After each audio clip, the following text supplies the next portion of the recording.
Start chilli powder అన్ని రకాల వంటలకు పచ్చళ్లకు సరైన chilli powder. No colour, no chemicals.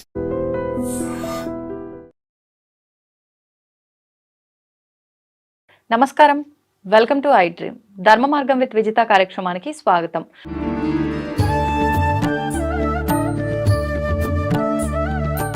ప్రస్తుతం మనతో పాటు ఉన్నారు వేద పండితులు శ్రీరామ్ చిరావూరి గారు. ఇప్పుడు వారితో మాట్లాడి మరిన్ని విషయాలు తెలుసుకుందాం. ప్రత్యేకించి మనం ఇంతకు ముందర క్రిందటి ఎపిసోడ్లో గరుడ పురాణం గురించి కొంచెం అయితే మాట్లాడుకున్నాము. అసలు దాని గురించి ఇంకా మిగతా విషయాలు కూడా చర్చించే ప్రయత్నం ఈ ఎపిసోడ్లో చేద్దాం. నమస్కారం అండి. జై శ్రీరామ్. గరుడ పురాణం గురించి ఇంతకుముందు మనం కొంత సమయం మాట్లాడుకోవడం జరిగింది. కొంత ఇంకా చాలాసేపే మాట్లాడుకున్నాం, కానీ అసలు ఎపిసోడ్లోకి ఎంటర్ అవ్వలేదు మనం అసలు విషయంలోకి. అయితే ప్రత్యేకించి గరుడ పురాణంలో 3 రకాల కాండాలు ఉంటాయని చెప్పి అన్నారు. ముందుగా ప్రేతకాండ గురించి తీసుకుందామని చెప్పి అన్నారు. ప్రేతకాండ అనగానే మాకు అర్థమయ్యేది ఇందులో ఎక్కువ చనిపోయిన వారికి సంబంధించే ఉంటుందేమో అని చెప్పి. ఏముంది అసలు చనిపోయిన వారి గురించి, దాంట్లో ప్రత్యేకించి ఏం రాస్తుందో తెలియజేయండి. గురుర్బ్రహ్మ గురుర్విష్ణుర్ గురుర్దేవో మహేశ్వరః గురుః సాక్షాత్ పరం బ్రహ్మ తస్మై శ్రీ గురవే నమః. గరుడ పురాణం గురించి మనం చక్కగా ముందర ఎపిసోడ్లో అసలు ఏంటి గరుడ పురాణం, ఏ రకమైన విషయాలు ఉంటాయి అనేది మనం అన్నీ అలా అలా ఒకసారి టచ్ చేసుకుంటూ వెళ్ళాం. అవునండి. పూర్వకాండ, ఉత్తరకాండ, దాంట్లోనే భాగంగా ఈ ప్రేతకాండ అనే ఒక భాగంగా చెప్పేవారు. అంటే 78 అధ్యాయాలు ఉత్తరకాండ ఉంటే దాంట్లో 13 లేదా 14 ఈ ప్రేతకాండని చెప్పారు. ప్రేత అంటే గమనం చేస్తున్నవాడు, నడుస్తున్నవాడు, వెళుతున్నవాడు అని. గమనం చేస్తున్నవాడికి ప్రేత అని పేరు. ప్రేత అంటే మన పేరు విన్న వెంటనే ఏదో ప్రేతంలా ఉంది, భూతం అనే ఒక మాటకి వెళుతున్నాం. అది భూతం కాదు, భూత ప్రేత పిశాచాలు అని చెప్తాం. అంటే భూతాలు వేరు, ప్రేతాలు వేరు, పిశాచాలు వేరు. ఇట్లా ప్రేత అంటే అప్పటిదాకా ఒక శరీరంలో ఉండి అక్కడి నుంచి ఏ శరీరాన్ని నేను పొందాలి అని ఆలోచనతో వెతుకులాట చేసుకుంటూ ఒకవేళ ఏదైనా శరీరం దొరికితే దాని నుంచి అది పర్మనెంట్ శరీరం కాదు, తాత్కాలికంగా మాత్రమే. కాబట్టి పర్మనెంట్ అడ్రస్ లేకుండా నాకు పర్మనెంట్ అడ్రస్ కావాలి అని అప్పటిదాకా తాత్కాలికంగా అక్కడ టెంపరీగా కాలక్షేపం చేస్తున్న వాళ్ళకి ప్రేత, మనం లౌకికంగా అర్థం చేసుకోవాలంటే ప్రేత అని పేరు. ఈ ప్రేత యొక్క విషయం ఎలా ఉంటుంది అంటే, ఎప్పుడు ప్రేత అవుతాడు? ఇక్కడ శరీరంలో ఉన్నంతసేపు కూడా జీవుడు, మనిషి ఫలానా పేరు అని ఆ పేరుతో చెప్పబడతాడు. పోయిన వెంటనే అదే మనిషిని ఏమంటాం? శవం అంటాం. అప్పుడు ఎంత ప్రేమగా ఉన్న తండ్రి గారైనా, భర్త అయినా సరే, ఇంకోళ్ళైనా సరే ఇంట్లో శవాన్ని తీసుకెళ్తున్నారు, శవం ఉంది అని మాట్లాడతారు తప్పితే నాన్నగారు ఉన్నారు, నాన్నగారిని తీసుకెళ్తున్నారు అని మాట్లాడలేరు. ఎందుకంటే నాన్నగారు అనేటటువంటి పదార్థం దాంట్లోంచి వెళ్ళిపోయింది. కేవలం ఖాళీ శరీరం ఉంది కాబట్టి దానికి శవం అనే పేరు పెట్టారు. ఇప్పుడు ఈ ప్రేత మరణించిన తర్వాత నుంచి దాని గమనం ఎలా ఉంటుంది, అసలు దాని ఏం ఆలోచిస్తుంది, పోయేటప్పుడు పరిస్థితి ఎలా ఉంటుంది, ఇక్కడి నుంచి పోయిన తర్వాత ఎక్కడెక్కడికి వెళుతుంది, ఎక్కడెక్కడికి వెళితే ఇక్కడ కర్మలు ఎందుకు చేయాలి, ఇక్కడ వాళ్ళు చేస్తున్న కర్మలకి అక్కడ పోయే వాళ్ళకి లింక్ ఎలా కుదురుతుంది అని ఇలాంటి విషయాలన్నీ మొత్తం ఈ ప్రేతకాండలో చెప్పబడతాయి. ఇక్కడ 10 రోజులు కర్మ చేస్తారు, దశదిన కర్మ అంటారు. ఈ దశదిన కర్మ ఎందుకు చేయాలి, మాసికాలు ఎందుకు పెట్టాలి, సంవత్సరికాలు ఎలా చేయాలి, ఈ భార్య అక్కడ ఏడుస్తూ ఉంటుంది, అలాంటి సమయంలో రోదనం చేయకూడదు ఇంట్లో అంటారు, కానీ చేయకుండా ఉండలేరు కదా. చేస్తే ఎటువంటి భావాలు ఆ ప్రేతకి కలుగుతాయి అంటే, ఇక్కడ ఏడుస్తే అతనిలో ఎటువంటి చలనం వస్తుంది. అలాగే ఈ శ్మశానానికి తీసుకెళ్ళిన తర్వాత కొడుకు యమసూక్తం అని పారాయణ చేయిస్తుంటారు కొడుకు చేత, అది చేయకపోతే బ్రాహ్మలు చేస్తుంటారు. ఎందుకు చేయాలి, ఇలా అనేక విషయాలు. ఇంకా ముఖ్యం ఏంటంటే అసలు అగ్నితోనే ఎందుకు సంస్కారం చేయాలి. మనలో హిందూ సంస్కృతిలో చాలామంది 90% మంది అగ్ని సంస్కారమే చేస్తారు. హిందూ సంస్కృతిలోనే ఉంటూ ఈ ఖననం అంటే పూడ్చిపెట్టడం కూడా చేస్తారు కొంతమంది. అంటే ఈ అగ్ని సంస్కారం ఎందుకు చేయాలి, ఎవరెవరిని పూడ్చిపెట్టాలి. ఇప్పుడు కడుపుతో ఉన్నటువంటి గర్భిణీ స్త్రీ మరణిస్తుంది, మరణించినప్పుడు ఆమెకి ఎలా చేయాలి కర్మ. మరి కడుపులో కూడా ఇంకో పిల్లాడు 4 months 5 months అయినా ఉంటాడు కదా లోపల. ఆ మంత్స్తో పాటు ఉన్నటువంటి వాళ్ళని అలా దహనం చేయొచ్చా, చేస్తే ఏమవుతుంది, మరి అక్కడ ఆయా లోకాలకి ఇక్కడ ఏ శరీరం ఎలా అయితే మరణించిందో ఆయా శరీరాలు అక్కడ మళ్ళీ ఉత్పన్నం అవుతూ ఉంటాయి. ఇక్కడ గర్భిణీగా ఉన్నప్పుడు ఆమె దహనం చేస్తే అక్కడ కూడా మళ్ళీ గర్భిణిగానే ఆ శిక్షలన్నీ అనుభవించాల్సి వస్తుంది.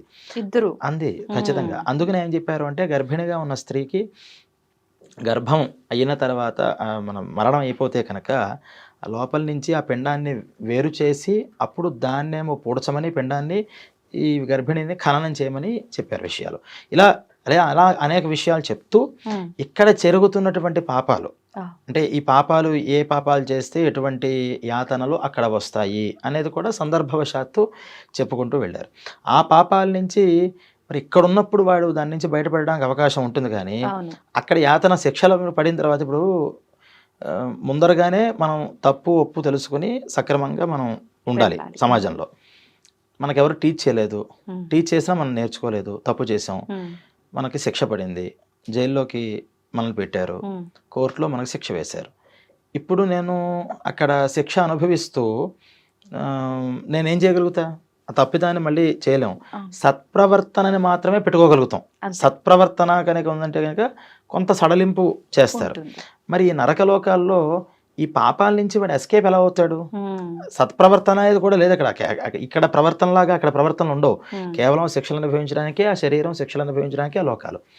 మరి అప్పుడు ఈ పిల్లలు చేస్తే కర్మల వల్ల వాళ్ళకి సత్ప్రవర్తన వల్ల ఎలాగైతే శిక్షలు సడలింపోతాయో ఇక్కడ ఆ సంతానం చేసేటటువంటి కర్మలు, దానాలు, ధర్మాలు వల్ల వాళ్ళకి ఎక్కడ ఉపశమనం లభిస్తుంది అనేటటువంటి విషయాలన్నీ చెప్పుకుంటూ వెళ్ళింది ఈ ప్రేతకాండ. ఈ ప్రేతకాండలో అసలు ఎలా ప్రారంభమైంది అనేది మనం గరుడ పురాణాలు చూస్తే ప్రేతకాండ విష్ణుమూర్తి యొక్క వాహనం ఏంటి? గరుత్మంతుడు. ఆయనకి ఒకసారి అనిపించిందిట, అస్తమానం ఇంక ఇక్కడే విష్ణుమూర్తి దగ్గరే సేవలు చేస్తున్నాం, చాలా మనకి విష్ణు సాన్నిధ్యం మించింది ఇంకోటి ఏం లేదు. కానీ ఆయన ఏమిటి మరి పక్షి ఒక దగ్గర కూర్చోదు కదా, అది అలా విహంగ వీక్షణం అంటారు దాన్నే. అలా వెళుతూ అన్ని చూస్తూ చూస్తూ చూస్తూ వీక్షణం చేయాలనే సహజ సిద్ధమైనటువంటి ఆ కోరికని ఒకసారి స్వామివారి దగ్గర చెప్పిందిట. నేను మామూలు పక్షిని కాదు కదా, నేను నీ వాహనాన్ని గరుత్మంతుడిని, వైనతేయుడిని, కాబట్టి నేను 14 భువనాలు ఒకసారి చూసి వద్దాం అనుకుంటున్నాను అంటే తప్పకుండా వెళ్ళి దానికి ఏముంది అన్ని చూసిరా అన్నట్టు ఆయన స్వామివారు. మొత్తం అన్నీ చూసింది, అన్ని లోకాలు తిరిగింది. చివరిగా స్వర్గలోకము, అలాగే భూలోకము, పాతాళలోకం, ఈ లోకాలను చివరిలో చూసుకుని వచ్చింది. అయితే గరుడ పురాణం చెప్తారు, ఎన్ని లోకాలు చూసినా సరే రాని బాధ ఈ భూమి మీదకి రావడంతోనే కలిగిందిట. అంటే ఏ లోకంలోనూ మనంత కష్టపడుతున్న వాళ్ళు ఎవరు లేరు. అయితే సుఖపడతారు లేదా కేవలం కష్టపడతారు. కానీ ఈ కష్టం ఎటువంటిదంటే నరకలోకంలో ఉన్నటువంటి కష్టం కన్నా భూలోకంలో ఉన్న కష్టం చాలా ప్రమాదం. ఎందుకంటే నీకు 10 days ఫుడ్ ఉండదు అని పెట్టేసి 10 days ఫుడ్ ఉండదు అని ఫిక్స్ అయిపోతే మైండ్కి మన కర్మ అంతే, 10 days ఫుడ్ ఉండదు అని మనం మెంటల్గా ఫిక్స్ అయిపోతాం.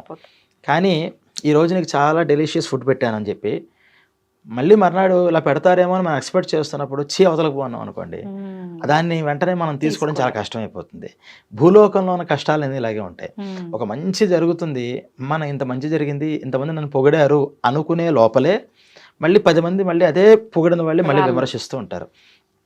ఈ కష్టాలు చూసి ఆయన కూడా చాలా బాధపడ్డట్టు, ఇన్ని కష్టాలు ఉన్నాయంటే భూలోకం వాసులకి అని. వెంటనే నేను ఇక్కడ ఉండలేను, ఫస్ట్ ఒకసారి విష్ణుమూర్తిని దర్శనం చేసుకుంటే కానీ నా మనస్సు శాంతించదు అని బయలుదేరి వెళ్ళాడు. మిగతా లోకాలు ఎలా ఉంటాయంటే కొన్ని తమోగుణ లోకాలు ఉంటాయి. అక్కడ కేవలం తామసిక ప్రవృత్తి, అరుస్తారు, కొట్టుకుంటారు, తింటారు, నిద్రపోతూ ఉంటారు. కొన్ని లోకాలు రజోగుణ ప్రవృత్తితో ఉంటాయి. అక్కడ ఆనందంగా నృత్యం చేస్తారు, అసురాపానం చేస్తూ ఉంటారు, ఆనందిస్తూ ఉంటారు వాళ్ళ పని. కొన్ని సత్వగుణము, రజోగుణము కలిసి ఉంటాయి. అంటే పలానా కోరిక కావాలని ఒక గోలు పెట్టుకుంటారు, దానికోసం తపస్సులు చేస్తూ ఉంటారు. కానీ వైకుంఠ లోకంలో అందరూ సాత్విక మూర్తులు, కేవలం సత్వగుణమే మాత్రమే ఉంటుంది. అక్కడ అంతా కూడా ఉంటుంది దేనికోసం అంటే విష్ణుమూర్తి దగ్గర ఉండడమే మాకు లక్ష్యం. నీకు ఎందుకయ్యా వైకుంఠ లోకం ఎందుకు వెళుతున్నావు నువ్వు అని ఏ విష్ణు భక్తుడినైనా అడిగితే, ఎందుకు వెళుతున్నావు? స్వామివారి దగ్గర ఉండడానికి వెళుతున్నాం, ఆయన చూస్తూ ఉండడమే మాకు ఆనందం. అలాంటి మైండ్ సెట్తో వచ్చిన వాళ్ళందరూ కూడా ఆ లోకంలో కూర్చుంటారట. అలా వీళ్ళందరూ కూర్చున్నారు. అక్కడ స్వామివారు దగ్గర అమ్మవారు సేవ చేస్తున్నారు. ఈయన చూసిన వెంటనే, మరి నాయన అన్నీ బాగా చూసావా, ఏంటి విశేషాలు ఏంటి అని అడిగారట స్వామివారు.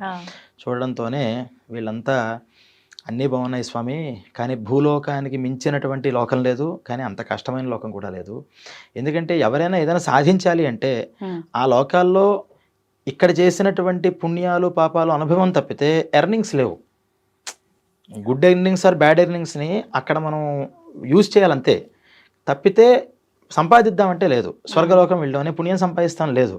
చేసుకున్న పుణ్యం అయ్యేదాకా నువ్వు ఇక్కడ ఉండు, అయిపోతే నెట్టేస్తాం ఇక్కడి నుంచి. యమలోకమైనా అంతే. కానీ భూలోకంలో పుణ్యపాపాలు సంపాదించే అవకాశం ఉంది. చాలా పుణ్యపాపాలు కూడా నాకు అక్కర్లేదు అంటే డైరెక్ట్గా నీ దగ్గరికి వచ్చేసే మార్గం కూడా అక్కడే ఉంది, వేరే లోకాల్లో లేదు. కానీ ఈ భూలోకంలో కష్టాలు కూడా ఇలాగే ఉన్నాయి చాలా. ఎన్ని ధర్మాలు అంటున్నారు. ఇక్కడ ఒక మనిషి పోతే ఎక్కడైనా నేను అన్ని లోకాలు చూశాను, అక్కడ మనిషి కనుక మరణం కనుక జరిగితే అక్కడి నుంచి వాళ్ళు అంతర్ధానం చెందిపోతున్నారు. ఇప్పుడు స్వర్గలోకంలో వాళ్ళ టైం పీరియడ్ అయిపోయింది, అక్కడ మాయమైపోతాడు అంతే. కానీ భూలోకంలో ఒక మనిషి అప్పటిదాకా ఉండి వాడి మరణ యాతనే చాలా అద్భుతంగా, చాలా వర్ణనాతీతంగా ఉంది. మరణిస్తున్నప్పుడు, మరణించిన తర్వాత వీళ్ళంతా కూడా రకరకాల కర్మలు చేస్తున్నారు. ఇక్కడ పేడలకుతున్నారు, దర్భ వేస్తున్నారు, నువ్వులు వేస్తున్నారు, పురుగు పెడుతున్నారు, ఇలా ఏవేవో చేస్తున్నారు. అవన్నీ ఎందుకు చేయాలి అవి నాకేం అర్థం కావట్లేదు అని పెద్ద ఒక 25 to 30 క్వశ్చన్స్ వేసేట స్వామివారిని. ఇవన్నీ ఎందుకు చెప్పారు అంటే మనకి ఇదంతా పురాణాలన్నీ నైమిషారణ్యంలో స్టార్ట్ అవుతాయి కదా. వాళ్ళు ఎక్సలెంట్ క్వశ్చన్ వేశారు శౌనకాది మహర్షులందరూ సూతుల వారిని. ఏమనంటే, ఏమయ్యా భగవద్గీత ఏమంటోంది, వాసాంసి జీర్ణాని యథావిహాయ అని ఒక శ్లోకం చెప్పారు ఎవరు, మన శ్రీకృష్ణ పరమాత్మ.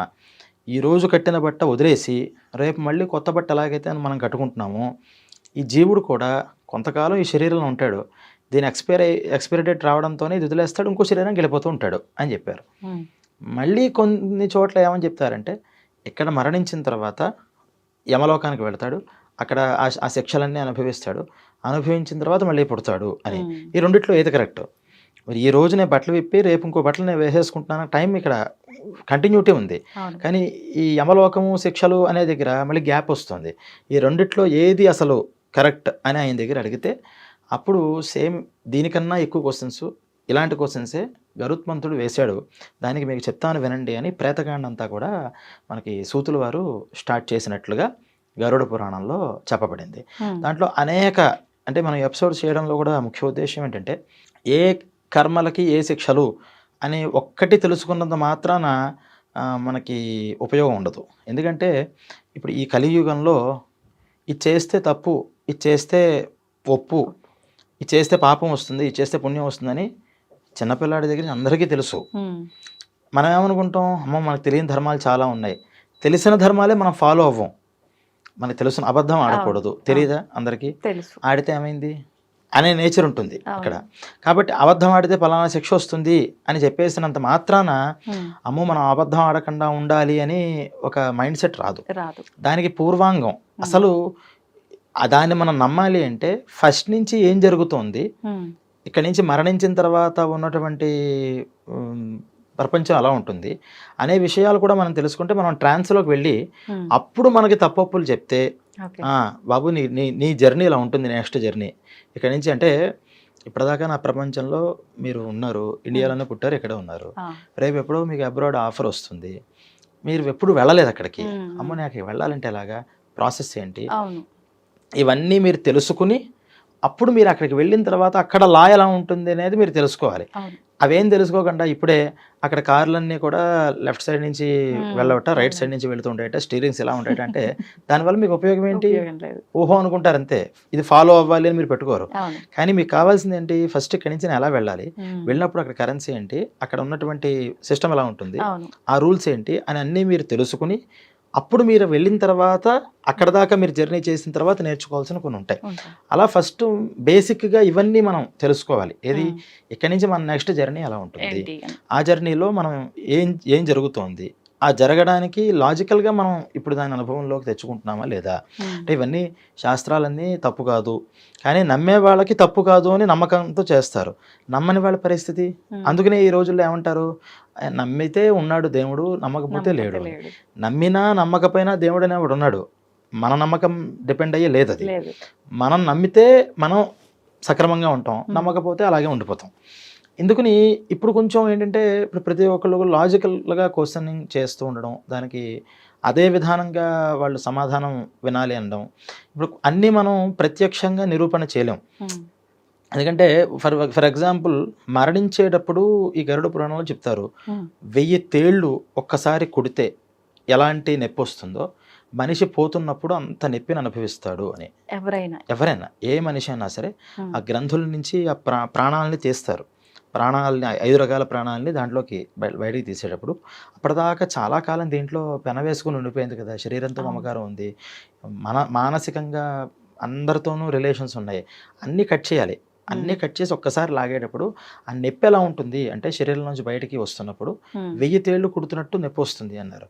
ఇప్పుడు నేను ఎలా ప్రూవ్ చేస్తాను దాన్ని? అది ప్రూవ్ చేయాలి అంటే అనుభవించిన వాళ్ళు చెప్పలేరు. వాళ్ళు చెప్తే అనుభవం తేళ్లే కొట్టవండి. బట్ చెప్పలేని పరిస్థితుల్లోనే ఆ నొప్పిని అనుభవించి వెళతాడు. కానీ మరి దీన్ని మరి ఏ రూపంగా మనం చెప్పగలుగుతాము అంటే లాజికల్గా ఆలోచిస్తే అప్పుడు మనం చెప్తారు, అప్పుడు సిచ్యువేషన్ ఎలా ఉంటుందంటే ఈ శ్లేష్మం అంతా కూడా గొంతుల్లోకి అడ్డొచ్చేస్తూ ఉంటుంది, ఈ నవరంధ్రాల దగ్గర కూడా అంతా మసకగా తయారవుతూ ఉంటుంది, కళ్ళు బయర్లు గమ్ముతూ ఉంటాయి, అసలు ఏది ఫస్ట్ ఒక బ్లర్ అయిపోతుంది. బ్లర్ అయిపోయిన తర్వాత బ్లర్ అయ్యే మునుపు ఏంటంటే అన్నీ గుర్తొచ్చేస్తుంటాయి ఫాస్ట్గా. భార్య, పిల్లలు, ఆస్తులు, పాస్తులు, మంచి పేర్లు, ఇవన్నీ అలా రీల్ కింద సరసర తిరిగిపోతుంటాయి. ఎక్కడ ఒక పాయింట్ దగ్గర ఆగుదామన్నా వాడి వల్ల కాదు. అందుకనే చిన్నప్పటి నుంచి నువ్వు ధర్మం చేయి, నామం వండుకుంటూ ఉండు. ఆ సమయంలో నామం గుర్తు రావాలన్నా, భగవంతుడు గుర్తు రావాలన్నా చాలా మనం ప్రయత్నం చేయాలి. అప్పుడు చేయకుండా అప్పటికప్పుడు మనం చివరిలో 60 years వచ్చిన తర్వాత శ్రీరామ కోట రాస్తానంటే అవి గుర్తురావు. ఎందుకంటే మనం లైఫ్ స్పాన్లో ఎక్కువసేపు దేనికి పెట్టామనేవి అప్పుడు మనకి తిరుగుతాయి. ఇవన్నీ తిరుగుతున్న సమయంలో ఒక్కసారి అలా బ్లర్ అయిపోయి మనం ఏదైతే బాగా ఎక్కువ మానసికంగా మనం ఆలోచించామో ఆ విషయం మనకు అనిపిస్తూ ఉంటుంది. ఇది చెప్పారు. మనం మామూలుగా కూడా ఇక్కడ నిద్రపోతున్నప్పుడు లేకపోతే ఎప్పుడైనా మనం బాగా సివియర్గా జ్వరం అలాంటి పరిస్థితులు వచ్చినప్పుడు కూడా ఈ గొంతు కనుక మనకి శ్లేష్మం కనుక కట్టేస్తే ప్రాణం పోయినంత పని ఏంది, అసలు నాకు ఊపిరాడలేదు, ఇంకోడాడలేదు అంటూ ఉంటాం. అంటే అక్కడ వాళ్ళు వర్ణించినటువంటిది అప్పుడప్పుడు ఒక 10% మనకు అనుభవంలో కూడా వస్తూ ఉంటుంది. ఇలా ఎలాగైతే వస్తుందో మనకు బాగా ఇష్టమైనటువంటి ఒక వ్యక్తి మరణించాడు, లేకపోతే దూరం అయ్యాడు, చాలా బాధపడిపోతాడు, చాలా అసలు నాకు ఇంకా ప్రపంచమే అక్కర్లేదు, ఇదే అక్కర్లేదని. ఆ బాధ ఎలా ఉంటుంది అని మనం అడిగామనుకోండి, ఏమని చెప్తాడు? ఎలా ఉంటుందో చెప్పు అంటే చెప్పలేడు. బాధ ఉంది చాలా, నేను చెప్పలేకపోతున్నా, మనస్సు పగిలిపోతుంది అంటాడు, నా బుర్ర బదలైపోతుంది, మనస్సు పగిలిపోతుంది అని ఇలాంటి పదాలు చెప్తాడు తప్పితే నా బాధ ఎగ్జాక్ట్గా ఎలా ఉంటుంది అని చెప్పలేడు. ఆ చెప్పలేనంత బాధ ఎలా ఉంటుందో దాన్ని మనకు అర్థమయ్యేలా చెప్పడం కోసం 1000 తేళ్ళు ఒక్కసారి కుడితే ఎలా ఉంటుంది అని చెప్పారు. అది శారీరకంగా వచ్చేటటువంటిది. మానసికంగా దానికి మనం చెప్పలేకపోతుంటే శరీరంతో వచ్చేటటువంటి బాధని ఆ పోయిన వాడు అనిపించేదాన్ని ఎలా చెప్తాం? చెప్పలేం. కానీ ఇప్పుడు ఇవన్నీ వాళ్ళు ఎలా చెప్పారు అంటే వాళ్ళ తపస్సుతో మరి పరకాయ ప్రవేశాలు లాంటివి ఉండేవి. వాళ్ళు దాన్ని అనుభవించి చెప్పారు. అందుకనే వాళ్ళు మహర్షులు అయ్యారు. మనం అనుభవం ఉంటే కానీ మనం చెప్పలేము. మనం అనుభవిస్తే మనం చెప్పలేం. ఇప్పుడు మనం మరణించామనుకోండి మనం చెప్పే పరిస్థితి లేదు. కానీ మహర్షులకి ఏంటంటే ఆ అనుభవించి మళ్ళీ దాన్ని చెప్పగలరు, అనుభవం లేకుండాను దాన్ని చెప్పగలరు. రెండు సిద్ధులు వాళ్ళకు ఉంటాయి. అందుకనే పూర్వం పరకాయ ప్రవేశం అనేటటువంటిది ఉంటుంది. పరకాయ ప్రవేశం అంటే ఇంకోళ్ళ శరీరంలోకి వీళ్ళు వెళ్ళి దాంట్లో కూర్చోవడం. మనకి ఆది శంకరాచార్య స్వామి వారి చరిత్రలో కూడా ఆయన పరకాయ ప్రవేశం చేశారని చాలా ఈ విద్యలో మనకి సుమారు ఒక 500 సంవత్సరాల క్రితం వరకు కూడా పరకాయ ప్రవేశం చేసేవాళ్ళు ఉండేవారు. తర్వాత కూడా అంటే మనుషుల్లోకి డైరెక్ట్గా కాకపోయినా చిన్న చిన్న పక్షుల్లోకి వాటిలోకి ఏదైనా చిన్న జీవరాశులు మరణిస్తే వాటిల్లోకి పరకాయ ప్రవేశం చేసేవాళ్ళు ఒక 200 years బ్యాక్ కూడా ఉన్నారు. ఇప్పుడు కూడా ఉండొచ్చు ఎక్కడైనా. అంటే అలా వేరే మనుషులు కాకుండా వేరే జీవి మరణించే సమయంలో అయినా అలానే ఉంటుంది. ఎవరి ఏ పెయిన్ అయినా సరే వాళ్ళకి ఇది 1000 తేళ్ళుదా అంత ఉండదు. ఎందుకంటే ఎమోషన్స్ ఎంత మనం కాంటాక్ట్ అయిపోయామో, ఎంత మనం బాగా పెనవేసుకున్నామో దాని నుంచి బయటకు రావడం అంత కష్టం. మరి పశువులకి పక్షులకి అంత రిలేషన్స్ ఉండవు. వాటికి ఏంటంటే ఇంకా చెప్పాలి అంటే mother father wife husband relations కూడా వాటికి లేవు. కేవలం తన శరీరం ఆహారం అంతవరకు, ఆహార నిద్ర భయమైథున అని సామాన్యమేత పశుభిర్నరాణం అని ఆ 4 కాబట్టి వాటికి కొంచెం సులువుగానే వదిలేస్తాయి. కానీ మనం ఏంటంటే మన ఇల్లు, మన సమాజం, మన దేశం అని చాలా అంటే గుడ్ రిలేషన్స్ అయితే అక్కడ మనకి రాగద్వేషాలు ఉండవు. అంటే నిజంగా ప్యూర్ లవ్ అంటే ఏంటి? ఇప్పుడు చాలామంది లవర్స్ ఉన్నారు కదా, వీళ్ళంతా లవ్ చేస్తూనే ఉంటారు. లవ్ అంటే ఏంటంటే రాగద్వేషాలు లేదు. ఆ మనిషి అంటే నాకు ఇష్టం, ఆ మనిషి సుఖంగా ఉండాలి, ఆ మనిషి నన్ను ఇష్టపడాలి అని అనుకుంటే స్వార్థం అవుతుంది, అది ప్రేమలో ఉండదు. ఆ మనిషి మీద నాకు ద్వేషం లేదు, నా మనిషి నేను ఇష్టపడుతున్నాను కానీ నా మీద ఇష్టం కలగట్లేదు, నన్ను అంత మాత్రం నా కోపం రాకూడదు. ఇలా రాగద్వేషాలు లేనటువంటి ఏ భావం అయితే ఉందో అది ప్యూర్ అనమాట. ఎక్కడైనా దయ, అంటే ఉన్న వాళ్ళు ఎలా అయినా ఉండని, నేను మాత్రం వాళ్ళ మంచిని కోరుకుంటాను అంతే. నేను ఇష్టపడుతున్నాను తప్పితే వాళ్ళని ఇష్టపడాలని కూడా ఏమవుతుంది, పైశాచికత్వం అవుతుంది. అంతే. నీకు ఇష్టం కలిగింది నువ్వు దాన్ని ఎక్స్ప్రెస్ చేయి. నువ్వు వాళ్ళ నుంచి వచ్చే ఎక్స్పెక్టేషన్స్ అంటే వాళ్ళ బిహేవియర్ బట్టి డిపెండ్ అయి ఉంది అంటే నీ దాంట్లో ప్యూరిటీ లేదు అని అర్థం. ఇలా రాగద్వేషాలకి అతీతంగా మనం ఏదైతే ఒక ఎమోషన్స్తో ఉంటామో ఇటువంటి ఎమోషన్స్ చాలా గొప్పవి. ఆ ఎమోషన్స్ ఉండవు కదా మరి అన్నిటికీ మనుషులకి. అలాంటి ఎమోషన్స్ మనకి బంధాలు అవ్వవు. ఇప్పుడు సమాజ సేవకులు ఉంటారు, ప్రపంచం అంతా బాగుండాలనుకుంటారు. మన దేశ నాయకులు ఉన్నారు, పూర్వం కూడా సామాజికంగా చేసిన వాళ్ళు ఉన్నారు. వీళ్ళంతా కూడా ప్రపంచంలో చాలామంది బాగుండాలి, అయ్యో వీళ్ళంతా కష్టాలు పడుతున్నారే, అన్నం లేకుండా బాధపడుతున్నారే, చదువు లేకుండా బాధపడుతున్నారే అని ఎంతోమందిని, మరి వీళ్ళంతా కూడా మరి బంధం పడి వేసుకున్నట్టేనంటే కాదు, దాంట్లో ప్యూరిటీ ఉంది. కానీ మన దగ్గర ఏంటంటే ఎక్స్పెక్టేషన్స్, ఎంత స్వార్థం. ఈ కలుషితమైనటువంటి వాటిలో ఎప్పుడైతే మనం ఈ బంధాలు ఏర్పరచుకుంటామో ఈ బంధాల్లోంచి బయటపడేప్పటికి ఆ పెయిన్ వస్తుంది బాగా. ఇప్పుడు కొంతమంది ఉన్నారంటే ఉన్నారు కానీ ఫ్యామిలీతో ఎలాంటి అటాచ్మెంట్ లేకుండా ఏది శాశ్వతం కాదు అని ఒక బండరాయి టైప్ ఉండే వాళ్ళు ఉంటారు. అటువంటి వాళ్ళ విధానం ఎలా ఉంటుందంటారు? చాలా మంచి ప్రశ్న వేశారు. దీంట్లో బండరాయి విధానము అంటే అన్ని విషయాల్లోనూ అలాగే ఉంటున్నాడా అనేది మనం చూడాలి. అంటే పక్కన భార్య ఉంది, పిల్లలు ఉన్నారు, తల్లిదండ్రులు ఉన్నారు, వాళ్ళ విషయం నాకు అనవసరం, ఆ పిల్లలు చదువుతారు, ఏదో చేస్తుంటారు, నేను కాకపోతే ఇంకోటి చూసుకుంటారుగా అని వదిలేసి ఈయనేం చేస్తున్నాడు, ఆయన తన మీద తనకి కూడా అలాగే వదిలేస్తున్నాడా అనేది మనం చూడాలి. తన మీద తనకు కూడా నాకేముంది, నాకు ఇచ్చాలు, నేను ఏదో ఖాళీగా, వాళ్ళేమో పూజలు వ్రతాలు తపస్సులే చేయక్కల్లా, ఖాళీగా కూర్చున్నారు, ఆ భగవంతుడు పెడుతున్నాడు కూర్చున్నాను, నాకు మిగతా యావిగేషన్స్ నాకు వద్దు, అసలు విషయాలే నా మైండ్ లో వద్దు, ఉంటే తింటా లేకపోతే లేదు, నాకు ఏది వద్దు అనే టైప్, నాకేం వద్దు, అసలు యావిగేషన్స్ వద్దంటాను, మిగతా విషయాలు నాకు వద్దు, నేను అలా ప్రశాంతంగా, దాన్ని మనం మెడిటేషన్ అంటాం. అది కొంచెం దైవం ఎప్పుడైతే తగిలిందో స్పిరిచువాలిటీ అనేది, డివోషనల్ అనేది మనం అంటాం. ఇవేం లేకుండా కూడా ఉండేవాళ్ళు ఉన్నారు, వాళ్ళకంటావు. కానీ సెకండ్ కేటగిరీ ఏంటంటే మిగతా విషయాలు పట్టవు కానీ తన విషయాలు మాత్రం బాగా పట్టించుకుంటారు. నాకు ఇది ఇష్టం, నేను ఇది సాధించాలి, నేను ఇలా అనుకుంటున్నాను, నేను ఇలా ఉండాలి, నేను ఇలా అనుకుంటున్నాను కాబట్టి నా మాట నెగ్గాలి అని ఇది అనుకుంటూ మిగతా వదిలేస్తున్నాడంటే సోంబేరి. అంటే మిగతా విషయాల్లో పట్టించుకోవడానికి ఆయనకి బాధ్యత రాహిత్యం అనమాట. కానీ అటువంటి వాళ్ళకి ఈ ధర్మాన్ని కూడా మరి పోగొడుతున్నాడు కదా. ఇప్పుడు నిజంగా అనురాగంతో ఉన్న భార్య కోసం, పిల్లల కోసం, తల్లిదండ్రుల కోసం ఏవో ఎక్స్పెక్టేషన్స్ పెట్టుకుని ఏం చేసినా తన కర్తవ్యాన్ని తను పాటిస్తున్నప్పుడు మార్క్స్ బాగానే పడతాయి. కానీ తన కర్తవ్యాన్ని కూడా మరి వదిలేస్తున్నట్టే కదా ఈ బాధ్యత రాహిత్యం వల్ల. అటువంటి వాళ్ళకి ఏమవుతున్నాయి అంటే ఇంకా డబుల్ పెనాల్టీ పడుతుంది ఖచ్చితంగా. ఈ బండరాయిగా ఉండడం అనే దగ్గర మనం అర్థం చేసుకోవాల్సింది, వాళ్ళు సోంబేరులై అలా ఉంటున్నారా, లేదా వాళ్ళకి అసలు మానసికంగా ఏమీ పట్టవా. ఏమీ పట్టకపోతే ఒకళ్ళ దగ్గర పట్టి ఇంకో విషయంలో పట్టకుండా ఉండకూడదు, అన్ని విషయాలు అలాగే ఉండాలి. అసలు ఇష్టాలు ఉండకూడదు. ఎక్కడ నాకు ఇది కావాలి అది కావాలి అక్కల పెడితే అలాంటి వాళ్ళు ఉన్నారు ఇదే సమాజంలో. అలా